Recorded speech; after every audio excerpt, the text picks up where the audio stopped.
I love to DIY and I love boba, so here are my top recipes to make store-bought quality boba, starting off with the toppings. I'm gonna start off with my pot. I am going to add in water. It doesn't matter how much water you add up because you end up draining it. You just need it to boil. Okay, this is my first time using this stove. I'm just gonna put the lid on, let the water boil, then I will add the pearls. The water is now boiled, so I'm gonna add in the pearls. I have got these pearls right here, which are colorful. They taste the same as the other ones. Honestly, I found that they absorb flavor a little bit better, but that's not why I bought them. I just accidentally bought them without realizing that they were the other ones. Water is not fully boiled, but it's close enough to where the pearls won't fall apart. Calm down. Per cup, I usually put about like 2 tablespoons worth. It's also totally your preference. After that, I'm gonna add the lid. Here is when you'll lower the temperature. Also, usually you stir them so that they don't stick. Don't be lazy with this because once they stick, they don't unstick. And they will stick to the bottom too if you don't stir them.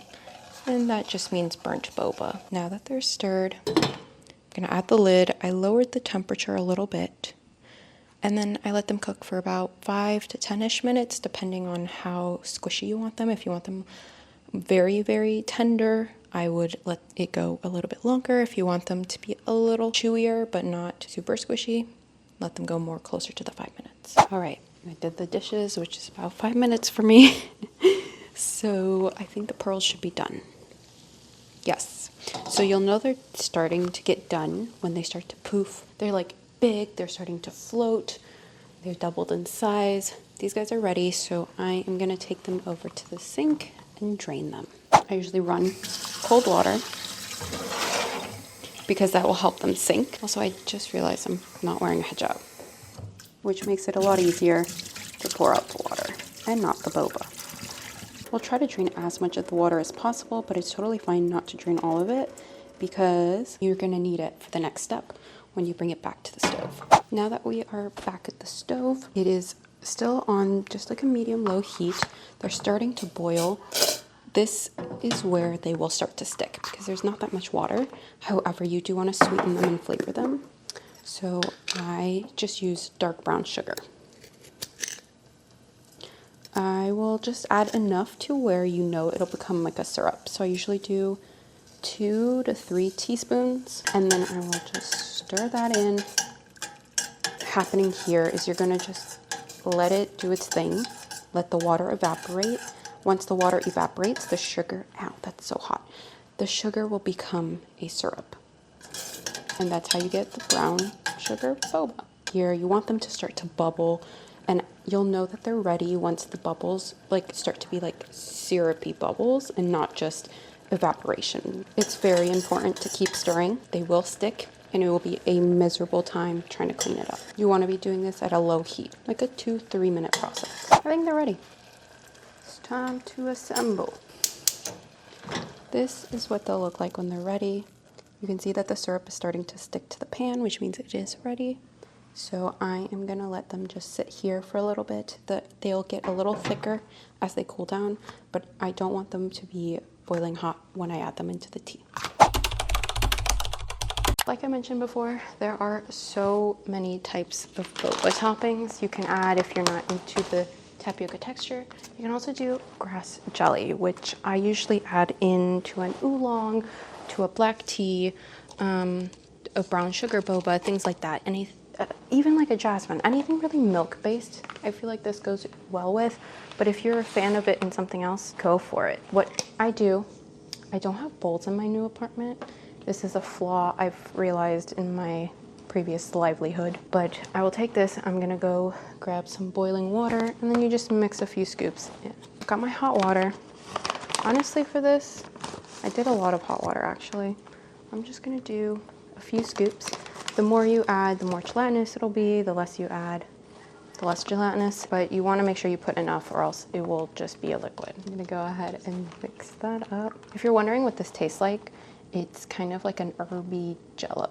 Also, I got the supplies from Amazon, so I will link all of those. Usually I think I do a tablespoon for a cup, so I did a lot of water this time, and I kind of like it when it's a little bit thicker. And then this just chills in the fridge until it's solid. So I tend to make these like an hour before, or I'll make it in the morning, have my afternoon boba, or I'll make it the day before. But I have found this one sits for a couple of days, but it's the quality kind of goes down. This is off to the fridge. It's very easy to use. Just doo-doo. And like I said, it adds an herby flavor and a jello-y texture. And with that, off to the next topping. Another boba topping that I'm obsessed with that I add when I'm feeling fancy is custard pudding. Now this is basically flan, which is why the bag is a lot less full than the grass jelly one. It's the same process. So I've got my hot water, and then what I'm gonna do is just put a few scoops in here. I have found you need more of this than the grass jelly. For some reason it takes forever, or it takes a lot more of it to solidify. It's like a vanilla custard. The instructions say to add sugar, but I find it sweet enough, so I never add sugar. But now I'm wondering if that's maybe why it doesn't work as well. Also, I like making this and just eating it as flan. It's pretty good. I find that the instructions make a very, very jiggly or like watery jello, whereas I'm looking for more of a thick one that when you slurp, you like can tell it doesn't just blend in with the texture of the boba. The other thing to note about this is if you want to make like a caramel flavored boba, you totally can with just this mix. You just don't put enough for it to gelatinize. You just put enough to flavor because it's like a vanilla caramelly flavor, and it is so good as boba as well. I'm gonna put this in the fridge and I'll be back when it's set up. Like I said, that mixture, you gotta put extra, and I didn't put as much as I normally would, I guess. I wasn't really measuring, so it's kind of my fault here. It is set up. It's very jiggly, which is really nice in a boba. I've got a milk tea I made earlier. I'm just gonna whoop. Yeah, you can see. I probably should have given it more time is probably the issue here. But yeah. Oh no, see, it is set up. It's just so hard to scoop, and that's fine. Oh. Okay, I'm just gonna eat it, because honestly, it's so good. It is phenomenal. I'm off to drink it and clean up the mess. Another boba topping, if I'm trying to feel healthy, I will use basil seeds. And so I've got my glass of water. I'm gonna push you all out of the way. Okay, I've got my glass of water. And then for basil seeds, I will add, you can either boil the water ahead of time, or you can put the basil seeds in first, and then I just microwave them because that was a lot of water. If you microwave them, they will sprout easier. They're kind of like chia. They bloom, blossom, whatever they do it too. Anyways, I'm gonna take this to the microwave. This is what I mean by bloom. You see they turn this white, whatever, they become like chia seeds. They're not fully bloomed yet, but the hot water speeds up the process, so I put these to the side while we make the drink. All right, let's make some Thai milk tea. I just bought this off the internet. I don't know if it's the best or the worst or the whatever. This is the one I've got. I just put it in a jar because this stuff stains everything. So I have to put this underneath or else my desk is going to turn orange. For this tea, I've got the tea, I've got some sweetened condensed milk, and then obviously the boba and my secret ingredient, coffee creamer. This is what makes boba boba. First things first, I've got to get hot water. I don't have a kettle at the current moment, so I'm gonna do the big no-no. I'm gonna microwave some water. I've got my hot water now. For this loose tea, I purchased reusable tea bags. So what I do, for any cup, I usually do 2 scoops.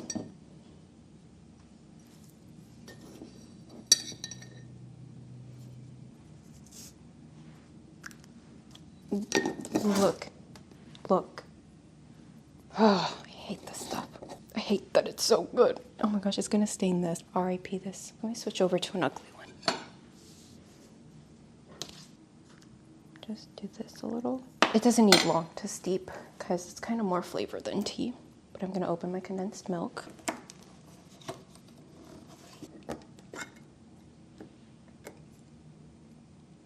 Got my condensed milk and this just needs to steep a little bit more. I think the boba's also cooled down now. That's my boba right now. Oh, does it want to show up? It's like literally solidified. Yee, I'm so excited. So this is pretty much brewed and ready to go. You can see that color now. We'll not be taking the tea bag out here. I'll be taking it out over the trash because I don't need that everywhere. So to this, I'm gonna add, where'd my spoon go? My condensed milk. I usually do 2 teaspoons, 1 tablespoonish in a big jar. This is a small one, so the nice thing about doing this at home, again, is you get to choose how sweet you want it.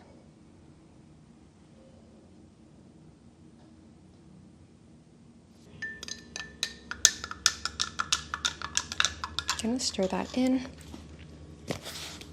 Now my secret ingredient, this guy right here. This I usually do about a tablespoon as well.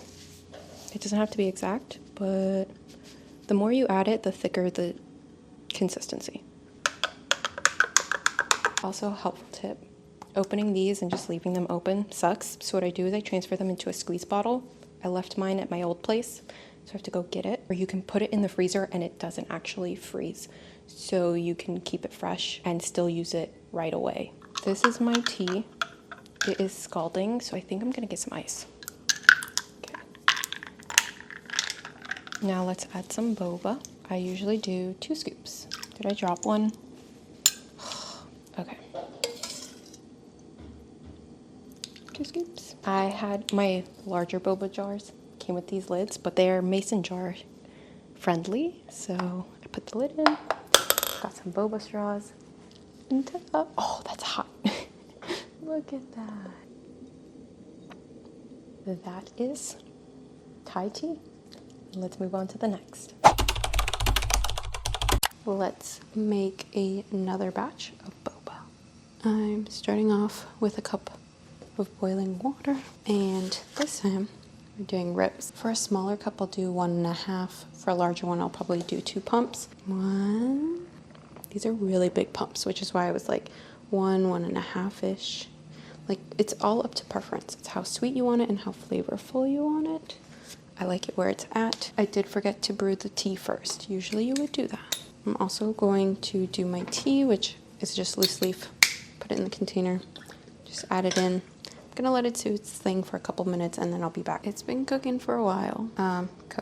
Sitting for a while. It's obviously, I actually used a yellow tea, hence why it doesn't look like a black tea.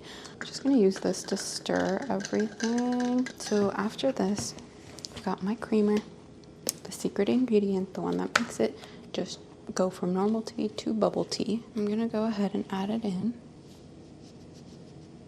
This is the same as before. It's kind of preference as to how much you want. I like a more creamy tea, so I add a little bit more. That is good now.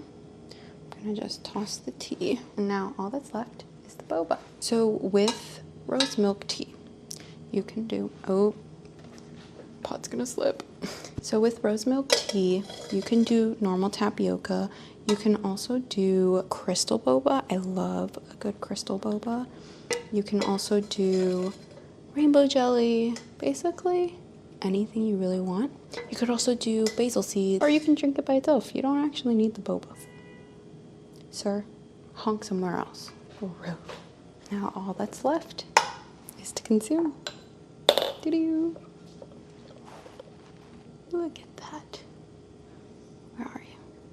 Rose milk tea.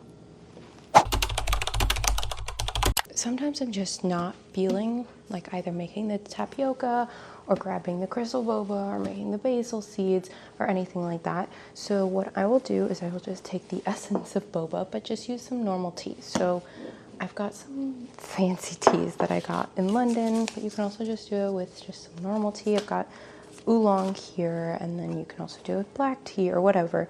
But essentially you make the tea with the creamer and the condensed milk, but you just don't add in the toppings. And for me, that is like the best thing on a Saturday morning. You can also optionally add the toppings to this as well. This is just how I would just take a normal tea. That way you don't have to buy syrups.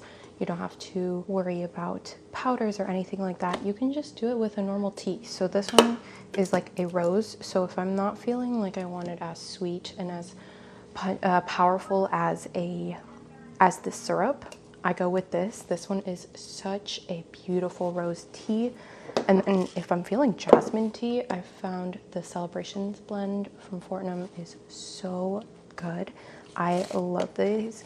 These are like my splurge teas, so I only make them every once in a while, but they make really great options for when you don't want a syrupy tea.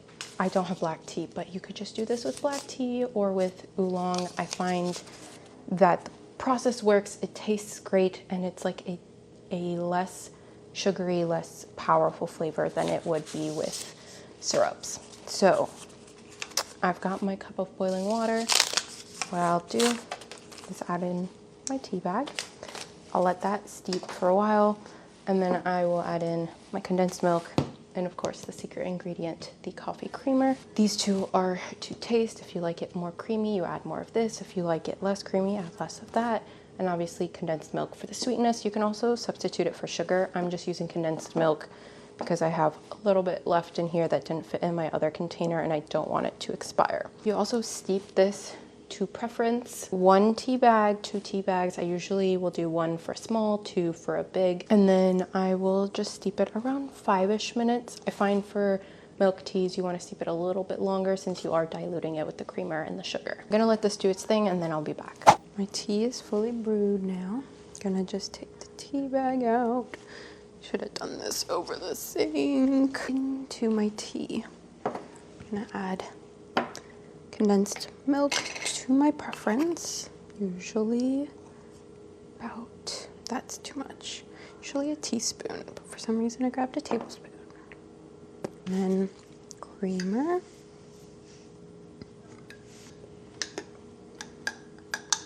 That's my oolong tea. My grass jelly is done. And so with this grass jelly, just doo-doo. And with that, my oolong milk tea is done. The next one of these bobas is an interesting one. This is when I'm not feeling boba. Like I'm not feeling caffeine. Like if it's late in the day, but I just want like a sugary drink, but no caffeine. So here's what I would do. Okay, I have got mango and then just some passion fruit pulp.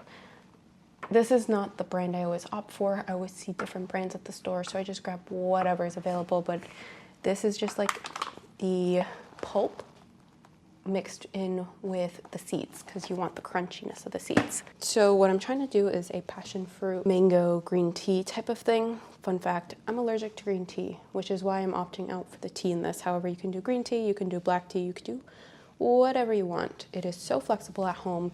You get to pick everything. Anyways, for this, I've got mango syrup. For syrup, it's again up to preference. It is very sweet, so I usually do for a small mason jar, I do 1 pump. For the passion fruit, the more seeds you want, the more of this you're gonna add, but you have to be mindful that adding more of this kind of gives it a little bit more sour. I haven't used this in a while. So, yep, that is passion fruit. And it's honestly just like a sludgy, mucusy thing with passion fruit seeds. I eyeball it. I don't really have a measurement for this one either because it's totally up to your flavor preference.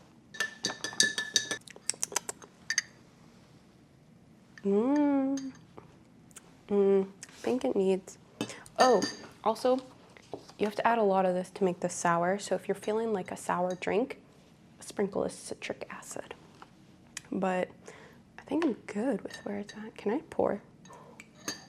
Oh, it's like, it just looks like a baby's diaper. The next step, you can just add in the chia. However, the other thing you can do with your drinks, especially if they're like a fruity base, is if you're kind of feeling like a creamy fruity, you can add in some yogurt syrup. Yogurt syrup just gives it a yogurty, creamy taste. So think like Yakult. I love it. Also, sometimes I just make it with just yogurt and I ditch the fruit. But anyways, I just add a little bit in. I think that the drink is good. I'm happy with this. I'll just add in the chia. This isn't chia, but you can see how big it got. So many of them. It is like chia. You could also opt for chia, but I'm gonna go ahead. I think that's all I want. You do have to separate them since from the hot water, they get stuck together. There we go. Also with the basil seeds is you don't need the boba straw. You can just drink with a normal straw or without a straw, which I'm gonna do. I almost just choked. That is mango passion fruit. But with that, that is how I make all of my favorite boba tea recipes at home with good quality. If you've got any suggestions or any other ingredients or flavors I should try, please let me know.